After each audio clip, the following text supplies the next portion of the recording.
Y ahora vamos a analizar el tema de la semana. ¿Cuáles son las razones y las consecuencias del rompimiento de relaciones diplomáticas con Taiwán decretado por Daniel Ortega y el nuevo alineamiento con la República Popular China? Nos comunicamos con el doctor Constantino Tino Urcullo Fournier, politólogo costarricense de raíces nicaragüenses, catedrático de Política Internacional en el doctorado en Gobierno de la Universidad de Costa Rica y autor de varios libros e investigaciones sobre política internacional, entre otros China y Estados Unidos, geopolítica y estrategia en el siglo XXI y el regreso ruso a la escena mundial, la respuesta de Washington. Le preguntamos cuáles son las repercusiones de este giro de la dictadura de Daniel Ortega en sus alianzas internacionales para Nicaragua y para la región, y esto fue lo que respondió. Constantino, ¿cómo valora la decisión del régimen de Daniel Ortega de romper relaciones diplomáticas con Taiwán después de casi 15 años en el poder y su nuevo alineamiento con China? Pienso que hay dos factores fundamentales en esto. Uno es que se le agotó el espacio diplomático y político en Occidente en general, no enteramente en América Latina porque tiene sus aliados, necesita apoyo internacional y básicamente busca ese apoyo de China en Naciones Unidas. Ese es un tema. Luego, cuando haya que tener este respaldo en el Consejo de Seguridad, no solo va a contar con el apoyo ruso, sino va a contar con el apoyo chino. Eso por un lado. Y por otro lado, las sanciones de la ley Renacer, sacarlo del CAFTA, cortarle los créditos multilaterales, lo obligan a buscar financiamiento en otros espacios que no sean los espacios de los bancos donde los Estados Unidos pueden sancionarlo fácilmente. Y China, bueno, le sobra el dinero y cuando establece relaciones con países que rompen relaciones con Taiwán, tiende a ser muy generoso.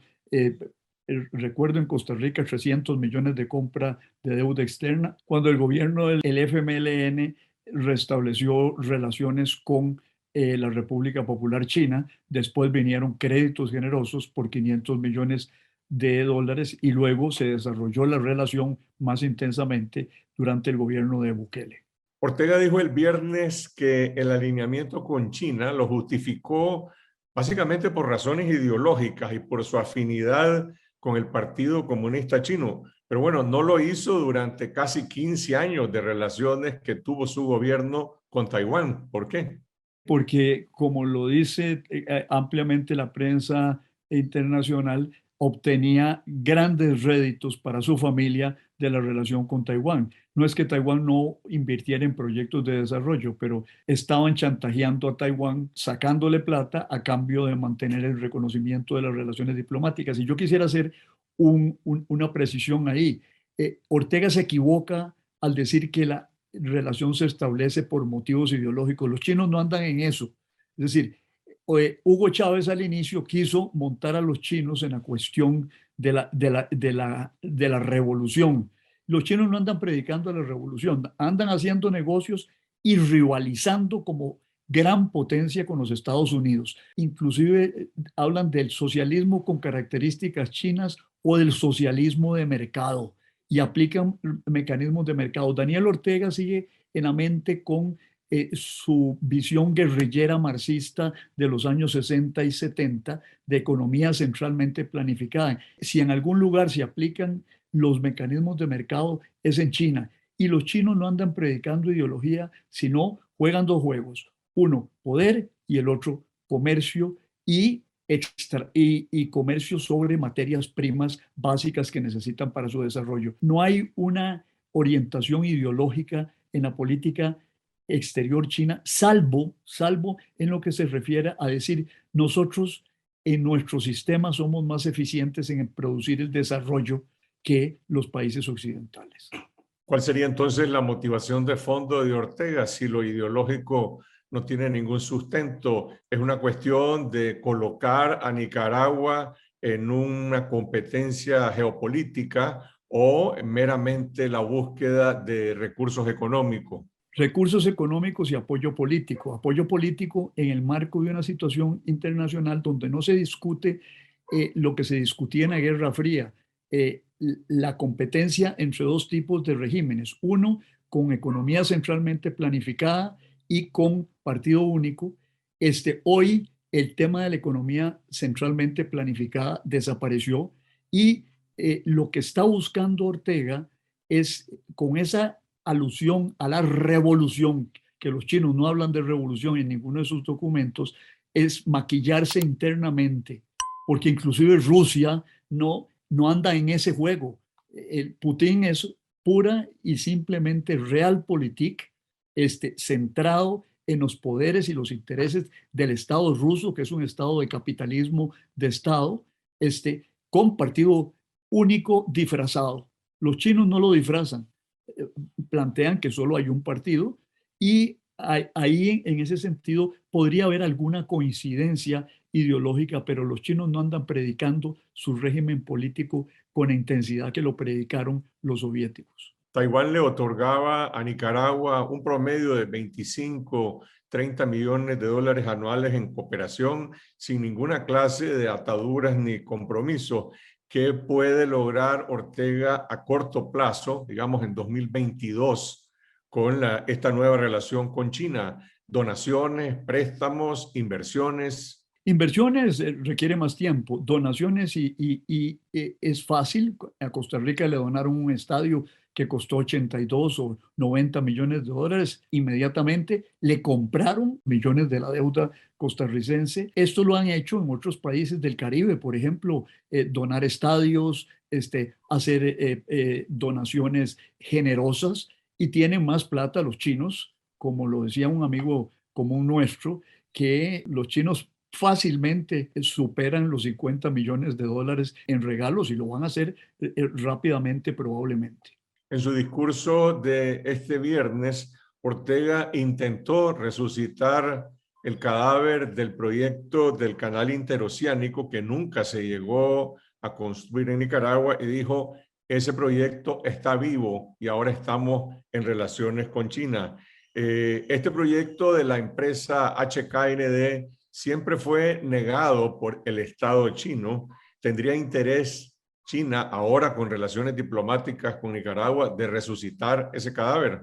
No lo creo. Inclusive hoy en un artículo que me enviaron, vi en el South China Morning Post, que es un periódico de Hong Kong que no es afín al Partido Comunista, pero que le citan a un funcionario de la Cancillería china diciendo que ese no es el interés de China en este momento. Y cita un argumento importante, que es que esto agriaría las relaciones de la República Popular China con Panamá, como un elemento. Y después hay otro elemento. Yo creo que los chinos juegan juegos más de largo plazo y son más prudentes en sus cosas. Cuando llegan a meterse en la esfera de influencia de la otra potencia. Y ellos saben muy claramente que eso sería algo que saltaría las advertencias de seguridad nacional de los Estados Unidos un poco más arriba. No tienen interés inmediato, lo dice el portavoz de la Cancillería china, en seguir con la idea del canal. No creo que ese sea uno de los primeros proyectos.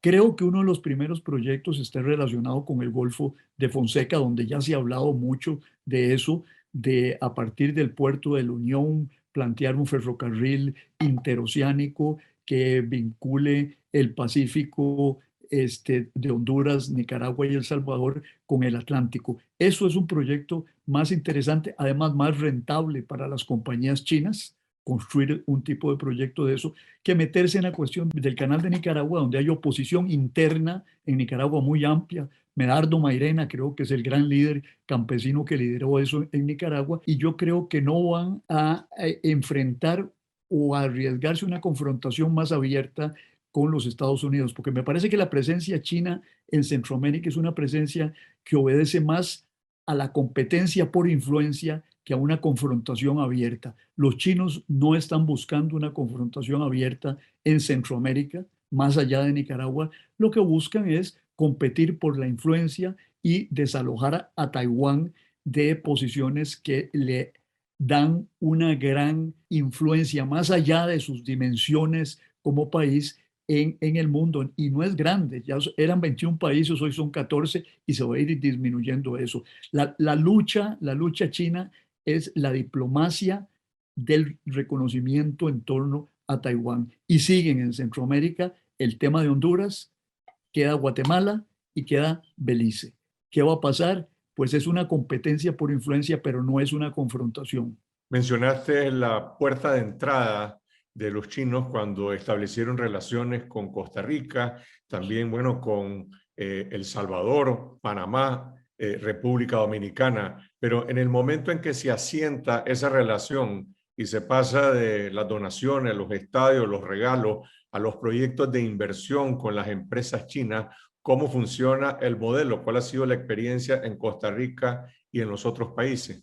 En Costa Rica, el modelo derivó hacia la construcción de la carretera hacia el Atlántico, que ha pasado por grandes problemas para su conclusión, aunque China destinó un préstamo, creo que cercano a los 300 millones o 400 millones de dólares, han estado construyendo los chinos eso.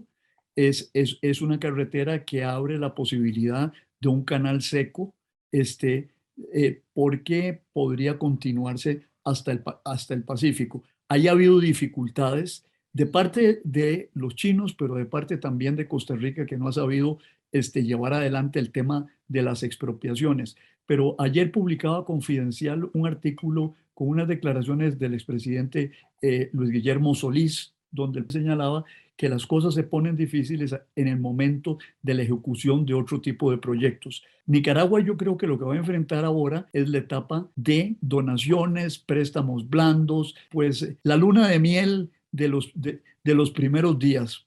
Después vendrá ya el tema de discutir. Ortega describió el modelo chino como una economía de contenido social. ¿Cómo se traduce eso en estos proyectos de cooperación con los países a los que está destinado e incluso con las empresas de estos países? Yo creo que Ortega sigue pensando en que la cooperación china son regalitos y regalitos y regalitos, y cooperación social en el sentido de darle más a los pobres con criterio de niñito Dios o de San Nicolás. Y los chinos son comerciantes y prestan a cambio de intereses. Y además, en la misma China, el desarrollo y la prosperidad, lo que Xi Jinping llama la prosperidad común, se ha basado básicamente en el desarrollo de mecanismos de mercado, y hay inclusive alguna inconformidad interna en cuanto a los mecanismos de la seguridad social pública que no abarcan enteramente a todos. La historia aquella de que papá Estado lo repartía todo y hacía todo el mundo próspero no es así. En China hay billonarios, ¿ah? Y grandes empresas, y hay gente que tiene mucho dinero, y la prosperidad está en gran parte asentada en mecanismos de mercado. El Estado lo que hace es regular la macroeconomía. ¿Ah? Es una economía mixta en cierto sentido, capitalismo de Estado, pero no es lo que Ortega se imagina, una congregación de monjitas generosa que le va a dar todo lo que él necesita. Ahí está absolutamente equivocado. Vamos al tema geopolítico y de este giro que se está desarrollando en Centroamérica. Ya son 5 países del SICA y posiblemente con el gobierno de Xiomara Castro serían 6 si decide también romper relaciones con Taiwán. ¿Qué implicaciones tiene esto para la región y la relación de Estados Unidos con Centroamérica? Mire, Carlos, yo creo que esto hay que leerlo en la clave de la evolución del sistema internacional en su conjunto en este momento. Pasamos a una época que todos los analistas la definen como de rivalidad entre las grandes potencias. Pasamos de la unipolaridad de los Estados Unidos en la década de los 90 con la implosión y caída de la Unión Soviética. Los Estados Unidos gozaron de una década de hegemonía casi total en el mundo, pero de pronto surge la República Popular China con fuerza a partir del siglo XXI. Rusia regresa un poco impulsada por los altos precios del petróleo, y se moderniza y moderniza su ejército que estaba en un estado lamentable. Y las grandes potencias entran en una era de rivalidad entre potencias que no está caracterizada por la rivalidad de la Guerra Fría, que era una rivalidad entre bloques político-ideológicos en aquel entonces. Yo creo que quien la ha definido los temas que se vienen ahora es el secretario de Estado Blinken, que caracterizó la situación con lo que él llamó las 3C. Vivimos rivalidad que se caracteriza por competencia, confrontación y cooperación. Puede haber cooperación entre las grandes potencias, va a haber competencia permanentemente entre las grandes potencias y va a haber confrontación en ciertas zonas. ¿Qué quiero decir con esto? Que me parece que nosotros somos parte de un escenario complejo en este momento, donde, por ejemplo, hay competencia tendiente a la confrontación en el mar del sur de la China entre los Estados Unidos y la República Popular China, y los Estados Unidos y sus aliados. Hay tendencia a la confrontación en Ucrania, vecindario cercano de Rusia, donde los Estados Unidos y la Unión Europea han hecho avances, la OTAN hacia el este. Los países que antes eran comunistas hoy día son parte de la OTAN. El único que no es parte de la OTAN es Ucrania. En el mar del sur de la China, que yo lo llamo en mis escritos el Caribe chino, ¿verdad? Es el equivalente al Caribe nuestro, ¿verdad? Es el vecindario cercano de China. Ahí hay tendencia a la confrontación. Y en nuestra zona hay tendencia a la competencia y que se traduce en influencia. Yo diría que los chinos quieren tener más presencia en esta zona para competir con los Estados Unidos en una región clave, que no es el vecindario cercano ruso, sino es el patio trasero, que han dicho los Estados Unidos que somos siempre para ellos. Y, eh, y hay otra potencia externa, que es la Federación Rusa, que es más agresiva, que es agresiva porque se orienta en Venezuela y en Nicaragua por la cooperación militar con estos países que son anti-yanquis. Realmente no hay realineamiento geopolítico de Nicaragua con respecto a los Estados Unidos. Desde que llegaron los sandinistas, son enemigos de los Estados Unidos. Y esto se explica en Nicaragua no solo por la cuestión ideológica, sino por la historia de ocupación que tuvieron los Estados Unidos en Nicaragua y los residuos y resentimientos históricos que quedan ahí, donde se ocupa un país de 1909 hasta 1934. Carlos, ustedes vivieron esa historia, mi padre la vivió. Entonces, ahí en Nicaragua queda una reacción antiimperialista que tiene raíces históricas fundadas. Entonces, rusos van a tratar de explotar eso y lo están haciendo. La antena de GLONASS en la laguna de Nejapa, el centro de entrenamiento militar ruso, la donación de 50 tanques T-72 al ejército sandinista, la formación militar de los sandinistas. Todo esto lo que crea es que así como Occidente tiene fricciones en el vecindario cercano ruso, rusos están creándole conflicto en su zona de influencia a los norteamericanos, y China entra no a crear conflicto militar, pero sino a tratar de crear influencia en el largo plazo en nuestra región. Y Nicaragua se inscribe en ese marco. ¿Puede Ortega manipular esa complejidad de relaciones, de competencia, rivalidad? Tiene el peso en Centroamérica en la relación con China, que fue prácticamente establecida primero por Costa Rica. ¿Y qué impacto podría tener esto en la situación doméstica de Nicaragua después de 3 años y medio de crisis sociopolítica? ¿Acaso eso le va a dar a Ortega legitimidad, la relación con China, la legitimidad que no tiene en la OEA, que no tiene ante la Unión Europea, que no tiene en Norteamérica? Ninguna. Ninguna, y además ha perdido una de sus fichas importantes para entender la situación norteamericana, que era Polo Quist, el gran asesor norteamericano que entendía un poco el juego interno de los Estados Unidos. Él no puede manipular esa relación porque esa relación es mucho más grande que la de él. Esto es lo que le pasó a Fidel Castro con la crisis de los cohetes. Recuérdese usted que los soviéticos negociaron directamente con los Estados Unidos la retirada de los cohetes. ¿Qué hizo Fidel? Se enojó y sacó a la gente a la calle y gritaban: Nikita, mariquita, lo que se da no se quita. Nikita Khrushchev era el premier ruso.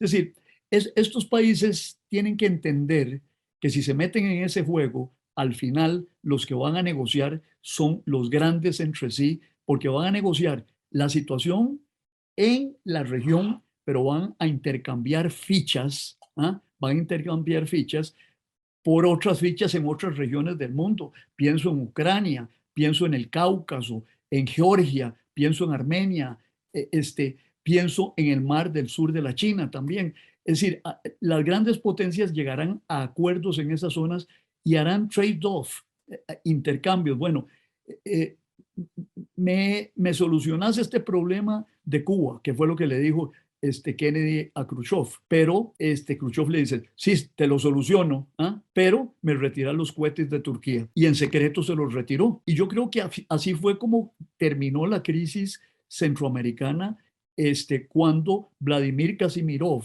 el jefe de la sección rusa, negoció el fin de las guerras, o por lo menos del involucramiento ruso en Centroamérica, directamente con Washington. A final de cuentas, volviendo a la crisis de Nicaragua, la solución no está en Beijing, ni está en Washington, ni está en Bruselas. A final de cuentas, está en Managua. Sí, pero articulada con todo lo otro.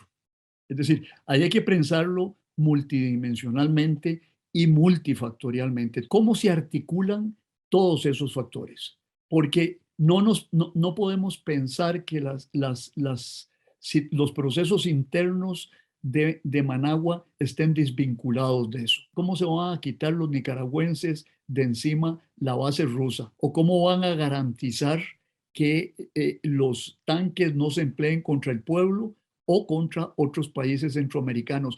Al final, tiene que haber en ese contexto una situación, una resolución regional y sistémica al tema. Yo pienso que eso es lo que hay que tener en cuenta de esto. El pacto de paz, el acuerdo de paz del 87 fue esto: reconocer el carácter regional de los conflictos centroamericanos. Y Nicaragua es parte de nuevos conflictos centroamericanos que se desarrollan. Yo pienso, por ejemplo, que Honduras no está ajena, lo que va a pasar con esa administración no está ajena a lo que pasa en Nicaragua. Va a tener canales de comunicación. Lo mismo la cuestión salvadoreña, ¿ah? Entonces, yo creo que lo que tenemos que tener es conciencia los centroamericanos de que no estamos solos, que vivimos en un mundo interconectado, muy interdependiente, y que la rivalidad de las grandes potencias sigue estando presente ahí y ha estado presente ahí. Ayer hubo una declaración del portavoz de la Embajada China en Costa Rica, y la frase final es muy llamativa, porque ¿por qué ese portavoz se manifiesta sobre las relaciones con Nicaragua? Y lo leo: los vínculos sino-costarricenses han logrado un desarrollo sano y sostenible, siempre considerando a Costa Rica como socio estratégico de confianza en América Central. Ellos sí piensan en términos sistémicos, porque habían adquirido una avanzada en Costa Rica en el 2007, hace más de 10 años, de una década. Y entonces saben de los conflictos que hay entre el régimen de Ortega y Costa Rica. Entonces quieren afianzar los sentimientos de confianza en Costa Rica, diciéndoles que somos un socio estratégico de confianza. No se preocupen, ¿ah? No se preocupen, porque establecemos relaciones con uno de sus adversarios. Es decir, ustedes siguen siendo, lo seguimos queriendo, ¿verdad? Para ponerlo en términos muy simples. Conectados con la verdad.